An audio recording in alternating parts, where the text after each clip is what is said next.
हर मस्जिद में शिवलिंग क्यों देखना? कि एक राम जन्मभूमि का आंदोलन था जिसमें हम अपने प्रकृति के विरुद्ध किसी ऐतिहासिक कारण से उस समय की परिस्थिति में सम्मिलित हुए। हमने उस काम को पूरा किया। अब हमको कोई आंदोलन वगैरह करना नहीं है। प्रतीकात्मक कुछ हमारी विशेष श्रद्धा थी, ऐसे स्थानों के बारे में हमने कहा, लेकिन रोज एक मामला निकालना नया, ये भी नहीं करना चाहिए। हमको झगड़ा क्यों बढ़ाना है? परंतु हर मस्जिद में शिवलिंग क्यों देखना? तो भाई वो भी एक पूजा है। तो आज हम खपोली के अंदर मौजूद है, बाबा जान के फार्म हाउस के ऊपर, और जिस तरीके से आज भारत के अंदर कहीं ना कहीं वलियों को लेकर के जो बातें चल रही है, हर वली की मजार के नीचे मंदिर दिखाई देने लगा है, उसी को लेकर के बाबा जान जो है वो वलियों के बहुत नजदीक माने जाते हैं और हमेशा ही वलियों को लेकर के वो चर्चा उन्होंने की है। उसी को लेकर के कुछ सवाल जो है हम बाबा जान से करेंगे। मौलाई मिशन को वो चलाते हैं। बाबा जान, वॉइस ऑफ महाराष्ट्र में आपका स्वागत है। और मैं आपसे ये जानने के लिए यहाँ तक पहुंचा हूं इतनी दूर कि आज जिस तरीके से भारत के अंदर मस्जिद के नीचे मंदिर, मजारों के नीचे मंदिर, और अब हद तो ये हो गई कि सबसे बड़ी जो दरगाह है ख्वाजा मोइनुद्दीन चिश्ती अजमेरी की, जिसको सारे ही धर्मों के लोग मानते हैं, जानते हैं, पहचानते हैं, लेकिन आज जो हिंदू पक्ष के लोग हैं उनको उसके नीचे भी मंदिर दिखाई देने लगा है। क्या लगता है कि क्या वाकई में इस तरीके की कोई बात आपने कभी अपनी जिंदगी में, आप जाते आते रहे, आपने बहुत नजदीक से देखा, कभी ऐसी बात किसी से सुनी, या क्या इसकी सच्चाई है? सबसे पहली बात तो आपका मेरे घर पर बहुत बहुत खैर मकदम। दूसरी बात यह कि 6-8 महीने से मैं खुद सोशल मीडिया से गायब हूं। इसकी वजह यह है कि मैं सोशल मीडिया और टीवी मीडिया पे नहीं हूं। उसकी वजह है कि घर का काम चालू है, आप खुद देख रहे हैं, और दूसरे और माहौल में मैं थोड़ा सा बिजी था। मगर हिंदल वली अताए रसूल सरकार गरीब नवाज पे जब बात आ जाएगी तो अल्हम्दुलिल्लाह कोई भी आशिक खामोश नहीं बैठेगा, फिर चाहे वो हिंदू हो, मुस्लिम हो, सिख हो, ईसाई हो, बौद्ध हो, जैन हो। मैं एक बात ये सबसे पहला कहना चाहता हूं, अगर जमीन खोदी जाए और पूरे हिंदुस्तान को खोद दिया जाए तो सबसे बड़ी जो चीज निकलेगी ना, तो यहाँ पर गौतम बुद्ध की निशानी मिलेगी। क्योंकि हिंदुस्तान में सबसे बड़ा धर्म कोई था तो बौद्ध धर्म था। तो जो कुछ भी निकलेगा भगवान बुद्ध का निकलेगा, किसी मंदिर का नहीं निकलेगा, कोई चीज का नहीं निकलेगा। दूसरी बात यह है कि ये कोई गुरुद्वारे के नीचे क्यों नहीं खोद रहे हैं, वहां कोई मंदिर क्यों नहीं ढूंढ रहे हैं, या कोई बुद्धिस्ट मंदिर के नीचे जाके अपनी मंदिर क्यों नहीं ढूंढ रहे हैं, या और चर्च के नीचे जाके क्यों नहीं ढूंढ रहे हैं? क्योंकि मालूम है कि जब ये दूसरी जगह ढूंढने जाएंगे तो ये ढूंढने के लायक नहीं बचेंगे। मुसलमानों की नाइत्तेफाकियों की वजह से आपस में मुसलमान इतना बढ़ चुका है, इस वजह से इनको मस्जिदों के नीचे मंदिर ढूंढने का मौका मिल रहा है। क्योंकि फिर वो जानते हैं कि फिरकों में बटा हुआ है, ये एक होगा नहीं। आज पंजाबी एक है, क्रिश्चियन एक है, जैन एक है, मगर मुसलमान इनको पता है एक नहीं है। ये सब सुन्नी, देवबंदी, जमाती, अहले हदीसों में बटा हुआ है। मैं आपको सबसे बड़ी बात कहना चाहता हूं, ये है दीपक भाई।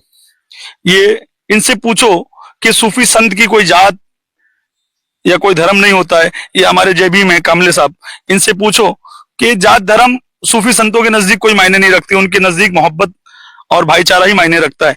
गरीब नवाज को कौन नहीं मानता है? हिंदू नहीं मानता है कि मुसलमान नहीं मानता है कि जैन नहीं मानता है कि बौद्ध नहीं मानता है। हर जात धर्म के लोग गरीब नवाज की बारगाह में जाते हैं। खुद पीएम मोदी चादर पेश करते हैं, आपको पता है। आरएसएस के संघ प्रमुख मोहन भागवत ने चादर पेश करी। इंद्रेश कुमार ने कहा कि जो दरगाहें हैं, खासतौर पे गरीब नवाज की दरगाह जो है वो हिंदुस्तान में जो है वो एकता का सबसे बड़ा प्रतीक है, सबसे बड़ा एक मतलब निशान है, या हिंदू मुस्लिम को एक करने वाली सबसे बड़ी बात है। ये कुछ लोग जो पगलाए हुए हैं, बौखलाए हुए हैं, ये समझ रहे हैं कि हमारे को कोई रोकने वाला नहीं है, कोई टोकने वाला नहीं है, कोई बोलने वाला नहीं है। एक बात आप समझ लो कि जिस दिन मुसलमानों ने कह दिया ना कि हमारी मस्जिदें हैं, उनको ढूंढो और हम उसको खुदाई करवाएंगे, तो फिर अकबर रोड के कैसे पड़ा और कौन सा रोड कैसे पड़ा ये सबको पता चल जाएगा।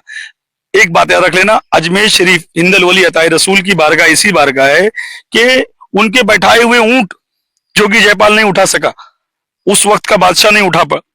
तुम गरीब नवाज का एक ईंट उखाड़ कर दिखा दो, हिंदुस्तान से तुम्हारी सल्तनत उखड़ जाएगी, तुम्हारी राजनीति खत्म हो जाएगी, और जो लोग तुम्हारे को सपोर्ट कर रहे हैं उनकी औलादें खत्म हो जाएंगी, उनकी नस्लें खत्म हो जाएंगी। गरीब नवाज को छेड़ना यानी अपनी हुकूमत को बर्बाद कर लेना। औरंगजेब जैसा बादशाह खत्म हो गया, उसकी नस्लें मिट गई जब गरीब नवाज सरकार से वो उलझने गया, उसने दरगाह तोड़ने की बात करी। तो ये आज के अंधभक्त, ये चटपटुए जिनको अपने खुद के धर्म का ज्ञान नहीं है, वो मस्जिदों के नीचे मंदिर ढूंढ रहे हैं, दरगाहों के नीचे मंदिर ढूंढ रहे हैं।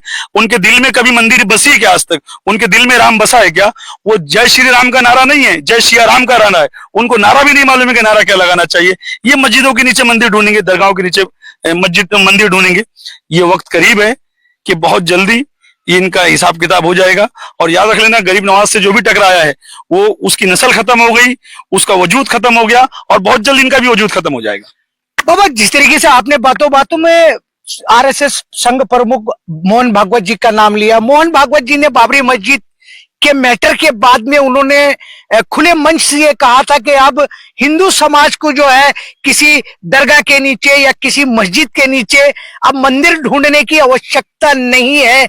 लेकिन ये भारत के कौन से हिंदू है जो आरएसएस संघ प्रमुख, जो हिंदुओं का एक गढ़ है, जो उनके लीडर्स है, ये आज उनकी बातों को भी ठुकरा करके है और कहीं ना कहीं आज भी ये मंदिर ढूंढने जा रहे हैं। देखो, मेरी एक बात सुनो। सबसे पहली बात तो मैं एक बात बताऊं, अल्लाह दिल में बसना चाहिए, भगवान दिलों में होने चाहिए। तुम नफरत फैलाकर, दंगा करवाकर कौन से भगवान को खुश करना चाहते हो? किस भगवान की आरती और पूजा कर रहे हो कि वहां खून बहाया जाए, लोग लड़ें और झगड़ा करें, आपस में खून खराबा हो? ये सिवाय राजनीतिक के और कुछ नहीं है। और ये जो लोग हैं, इनका कोई नाम, मैंने पहले मना कर दिया था लोगों को कि इसकी रिएक्ट मत करो, इसको जवाब मत दो। जवाब देने से ही मुद्दा बड़ा हो गया, वरना इनकी कोई हैसियत नहीं है। ये लाख कोशिश कर लेना अजमेर शरीफ की बारगाह का चौखट का एक ईंट नहीं उखाड़ सकते हैं, इनकी औकात नहीं है। क्यों? क्योंकि ये पूरे हिंदुस्तान नहीं, पूरी दुनिया जानती है कि गरीब नवाज से सिर्फ मुसलमान नहीं जुड़ा हुआ है, ये दीपक भी जुड़ा हुआ है, ये कामले भी जुड़े हुए हैं, ये सरताज अंसारी भी जुड़े हुए हैं, निसार अंसारी भी जुड़े हुए हैं, जोजब भी जुड़ा हुआ है। हर जात समाज के लोग गरीब नवाज से जुड़े हुए हैं। गरीब नवाज की बारगाह पर उंगली रखना यानी हिंदुस्तान के दिल पर उंगली रखना, क्योंकि हिंदुस्तान में गरीब नवाज का मामला दिलों पर है। और लाखों हुकूमतें आई, सल्तनतें आई, चली गई, 800 साल से मेरे ख्वाजा की हुकूमत है, थी और रहेगी। और इंशाल्लाह गरीब नवाज से टकराने वाला खत्म हो जाएगा। मस्जिदों के नीचे मंदिर ढूंढने वाले, सबसे पहले अपने दिलों में मंदिर ढूंढ लो, तुम्हारे दिलों में मंदिर है कि नहीं। बाबा, जिस तरीके से संभल की शाही मस्जिद को लेकर के मामला चला, सर्वे को लेकर के चला और 4 लोग गोली का शिकार हो गए, 4 लोग मर गए, उसके बाद में सुप्रीम कोर्ट ने कहा कि अब इसके आगे उसकी कोई सर्वे रिपोर्ट खोली नहीं जाएगी। क्या लगता है कि ये जो पैटर्न भारत के अंदर चल रहा है मंदिर ढूंढो वाला, क्या लगता है कि जब कहीं 2-4 लोग मर जाएंगे, 150 लोग खत्म हो जाएंगे, क्या तभी जो है न्यायालय जो है उस पर आदेश जारी करेगी? सबसे पहली बात तो हिंदुस्तान का जो अच्छा हिंदू है, यानी सनातनी, हिंदू भी नहीं सनातनी, जो अच्छे लोग हैं, जिनके संस्कार अच्छे हैं, जिनके माँ बाप ने उनको अच्छी शिक्षा दी है, अच्छा ज्ञान दिया है, वो लोग जो है ना झगड़ा नहीं चाहते हैं। अच्छा बौद्ध है ना, अच्छा जैवी में झगड़ा नहीं चाहता है, अच्छा मुसलमान झगड़ा नहीं चाहता।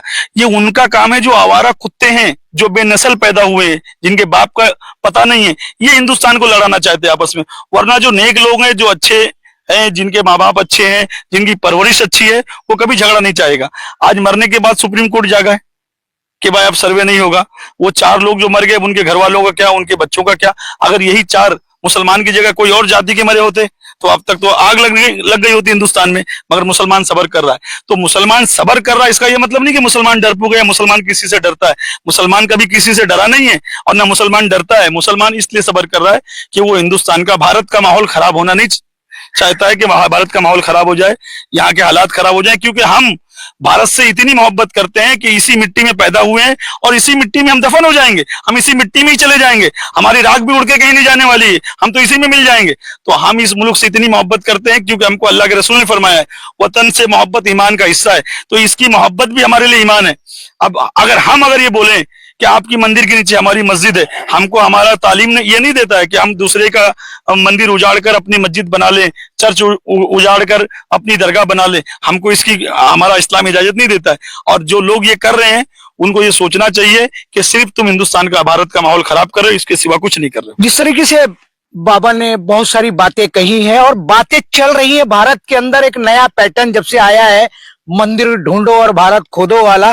कांबळे साहेब, तुम्ही बाबाच्या जवळ असतात आणि हिंदू मुस्लिम सर्वच आहे तिथे, पण तसं काय इथं तसं वाद काहीच होणारच नाहीये, कारण बाबावर प्रेम करणारे लोक इथं भरपूर असतात. मैं जिस जगह पर मौजूद हूँ खपोली का ये वो एरिया है, यहाँ से 10 कदम की दूरी पर गणपति जी का मंदिर है और इसका प्रसिद्ध मंदिर है। अगर सिद्धि विनायक से पहले अगर कहें तो हम ये मंदिर की मान्यता महाराष्ट्र के अंदर है और 10 कदम की दूरी पर बाबा का फार्म हाउस है, इनका घर है, इनका यहाँ परिवार रहता है। साहेब मी तुम्हाला विचारू इच्छितो की ज्या प्रकारे हे बाबा मुस्लिम आहे आणि पाठीमागे गणपतीच्या मंदिर आणि बहुतेक लोक इथं राहणारे हिंदू धर्माचे आहे, बौद्ध धर्माचे आहे, पण हे लोक तुम्ही लोक बाबांना कसं काय मानतात? तसं म्हणायला गेलं तर बाबांचं तसं काय एक म्हणजे हिंदू धर्म असं कुठल्या धर्माला असं काही विरोध नाहीये आणि बाबांचं काम चांगलं आहे. नाही नाही, हे जे चाललेलं आहे बाकी काही लोक ज्या दर्ग्याच्या खाली मजाराच्या खाली मंदिर शोधायला जातात त्यांच्याबद्दल काय म्हणणार आपण?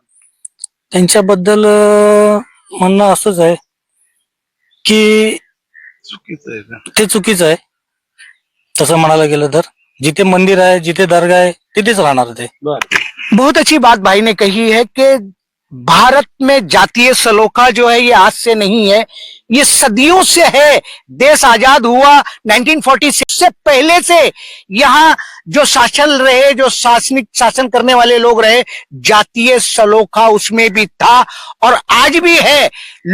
चंद लोग जो है उसको तोड़ने के बहुत सारे प्रयास तो कर रहे हैं, लेकिन ऐसे जो लोग हैं बाबा को मानने वाले, मुझे नहीं लगता कि इतना आसान ये खेल है कि इसको तोड़ दिया जाए, जोड़ दिया जाए। बाबा मैं आपसे आखिरी सवाल में ये ले लूंगा कि ये तो चल ही रहा है मैटर, लेकिन आप खपोली के अंदर जब यहाँ पर आए, कितनी पीढ़ियां ये फार्म हाउस हम देख रहे हैं, आपका घर पीछे है और आपकी महिलाएं बहुएं यहाँ पर खड़ी हुई है, तो क्या लगता है कि आपको इन लोगों से ये ज्यादा करके बहुल इलाका जो है हिंदुओं का इलाका, बुद्धों का इलाका है, तो आपको यहाँ ये लोग किस तरीके से देखते हैं? सबसे पहली बात तो हमारी यहाँ आज 5 पीढ़ी हो गई।